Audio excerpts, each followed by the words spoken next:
복음은 생명체, 복음은 예수 그리스도이십니다. 예수 그리스도가 살아계셨듯이 복음도 살아서 활동합니다. 생명이 없는 복음은, 즉 죽은 복음은, 즉 이론뿐인 복음은 복음이 아닙니다. 우리는 복음이라는 단어를 수없이 사용합니다. 그러나 우리는 진정한 복음이 무엇인지를 잘 모르고 있는 것 같습니다. 분명한 사실은 진정한 복음이 우리 가운데서 활동하고 있지 않다는 사실입니다. 복음이 놀라운 능력이 우리 가운데서 역사하고 있지 않습니다.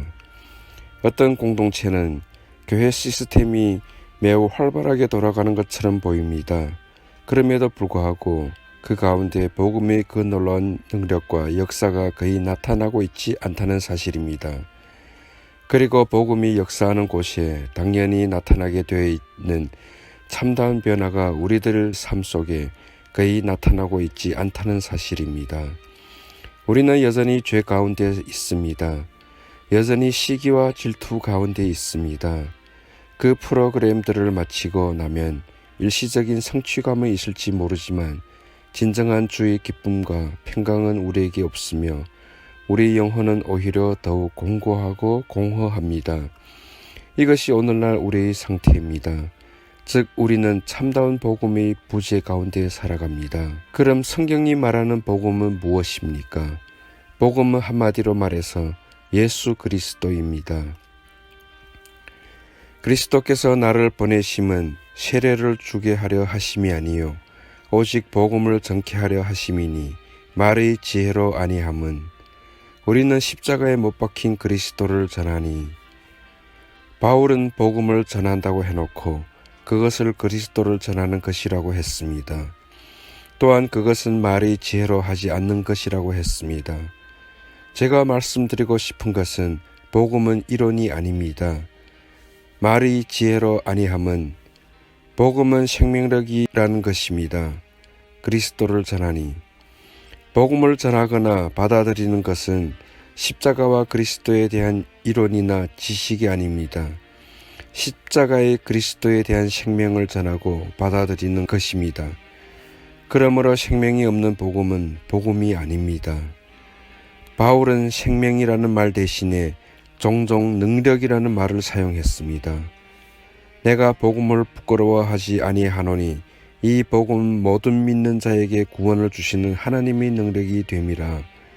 십자가의 도가 멸망하는 자들에게는 미련한 것이요 구원을 받는 우리에게는 하나님의 능력이라. 즉 복음 속에는 뭔가 꿈틀거리는 생명력이 있다는 것입니다. 바꾸어 말해서 생명이 없으면 복음이 아닌 것입니다. 이것을 이해하기 쉽게 설명하기 위하여 우유와 우유병의 예를 들어봅시다.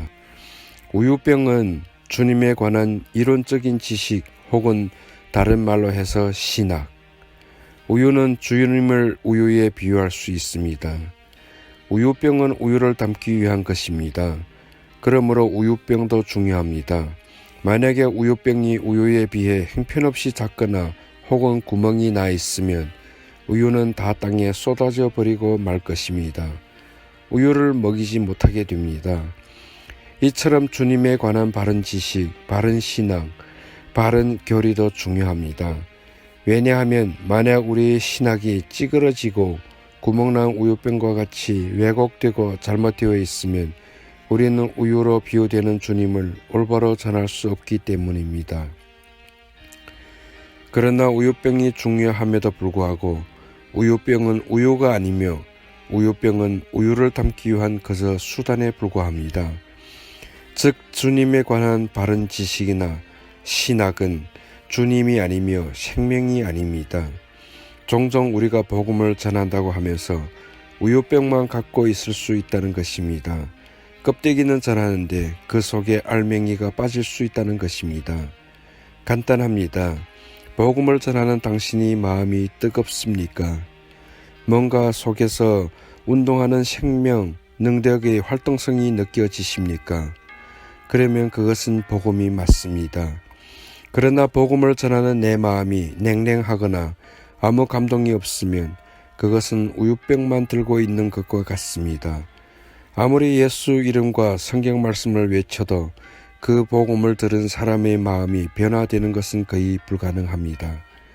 아무리 좋고 큰 우유병이라고 하더라도 그 병이 비어 있을 수 있듯이 우리가 훌륭한 신학적인 지식과 교리를 가지고 있으면서도 실제로 하나님을 인격적으로 알고 교제하는 생명의 지식은 전혀 없이 하나님과 동떨어져 있을 수 있습니다. 복음은 주님과 교제로 우리를 자연스럽게 인도해 갑니다.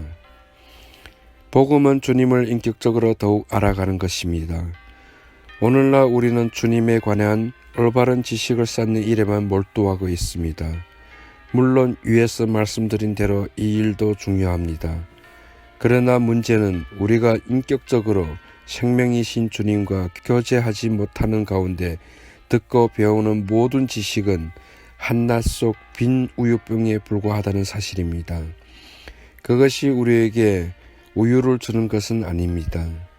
그 결과 오늘날 우리 주위에는 주님에 관한 지식들이 실로 어느 때보다 더 많이 범람하고 있고 바른 교리와 신학적인 지식을 위한 수많은 성경 공부들이 행해지고 있지만 어느 때보다 우리는 주님을 인격적으로 아는 지식이 고갈되어 있다는 것입니다.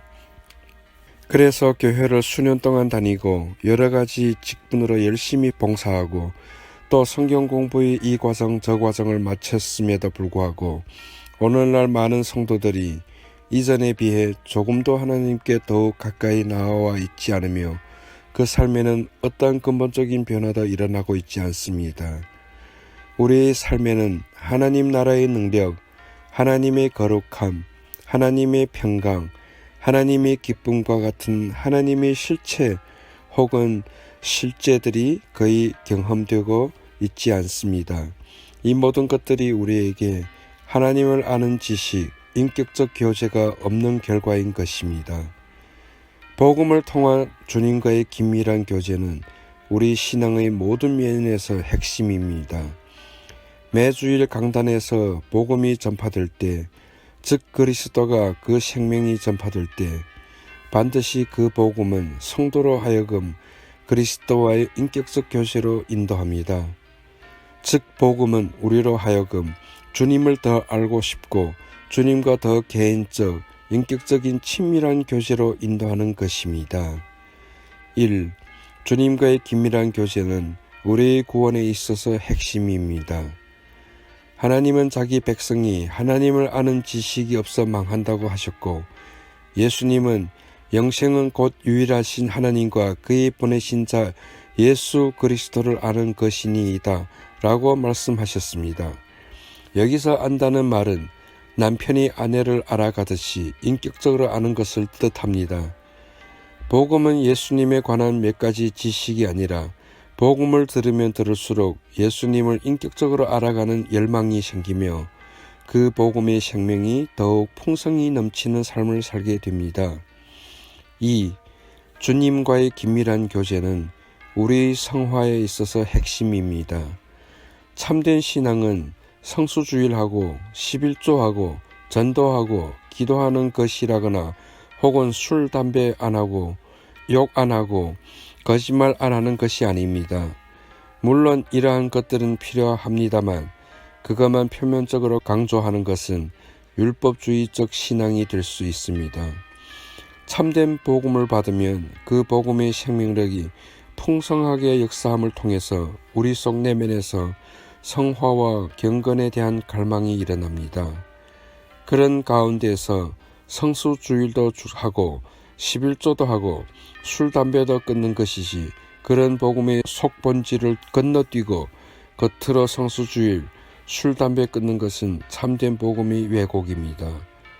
여러분, 우리 가운데 누군가가 성수주일 꼬박꼬박 하면서 11조 몇백만 원씩 드린다면 모두가 그를 칭송할 것입니다. 그러나 그렇게 하면서도 참된 복음의 생명의 역사로 인한 내면적 성화의 과정이 그에게 거의 나타나지 않을 수 있습니다. 우리가 그동안 복음의 본질적 생명에 대해 무관심해왔고 겉으로 보이는 성수주일, 교회봉사, 구역예배, 11조 이런 것만 편중되게 강조해 왔기 때문입니다. 만약 주중에 매일 예수님과 참된 인격적 교제, 만남, 그 생명을 누림이 없이 그런 외적 교회 생활에만 이제까지 충실해 왔다면 내가 참된 복음과의 접촉이 거의 없었다는 증거가 될 수 있습니다. 참된 영성과 성화와 관련해서 중요한 성경 구절 중 하나가 고린도후서 3장 13절입니다. 우리가 다 수건을 벗은 얼굴로 거울을 보는 것 같이 주의 영광을 보매 저와 같은 형상으로 화하여 영광으로 영광에 이르니 곧 주의 영으로 말미암음이니라. 이 구절은 성화에 대해서 말하는 구절인데 성화는 우리가 주님의 영광을 보는 만큼 우리 속에 이루어진다는 사실입니다. 성화는 우리가 주님의 형상으로 변화되는 것이라는 사실입니다. 또한 성화는 성령의 역사로 이루어진다는 사실입니다. 우리가 성령의 역사로 영광의 주님을 깨닫고 그분을 신뢰하는 그만큼 우리는 주님의 형상으로 변화되는 것입니다.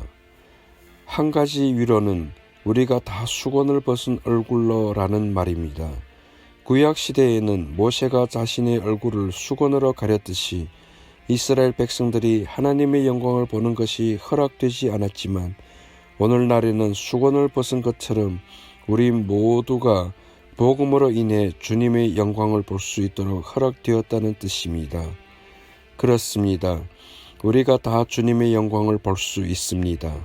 다시 말해서 그 영광스러운 주님을 뵙고 그분을 닮아갈 수 있습니다. 이 얼마나 놀라운 축복이요 은혜입니까?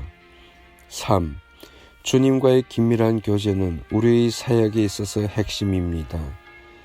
다메섹에서 살고 있던 아나니아는 사도도 아니었고 장로도 아니었습니다. 그러나 그는 사도 바울을 전도하고 치유하고 그를 성령으로 충만케 했습니다. 어떻게 해서 그가 그렇게 귀한 일을 감당할 수 있었습니까?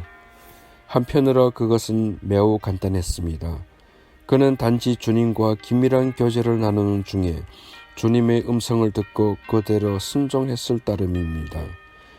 오늘날 무조건 확장을 외치는 교회는 쉴 새 없이 바쁘지만 아나니아처럼 주님과 교제 가운데 주님의 음성을 듣는 사람들은 조용한 가운데 움직입니다. 그리고 가장 핵심적인 사역에 쓰임받는 주님이 도구가 됩니다. 주님과의 긴밀한 교제야말로 주님을 위한 사역의 기초이기 때문에 우리는 주님을 위한 사역보다 주님과의 교제를 우선적으로 구해야 합니다. 이것을 예수님의 삶에서 가장 잘 볼 수 있는데 예수님은 항상 하나님을 위한 사역보다 하나님과의 교제를 우선적으로 구하셨습니다. 예수의 소문이 더욱 퍼짐에 허다한 무리가 말씀도 듣고 자기 병도 나음을 얻고자 하여 모여오되 예수는 물러가사 한적한 곳에서 기도하시니라.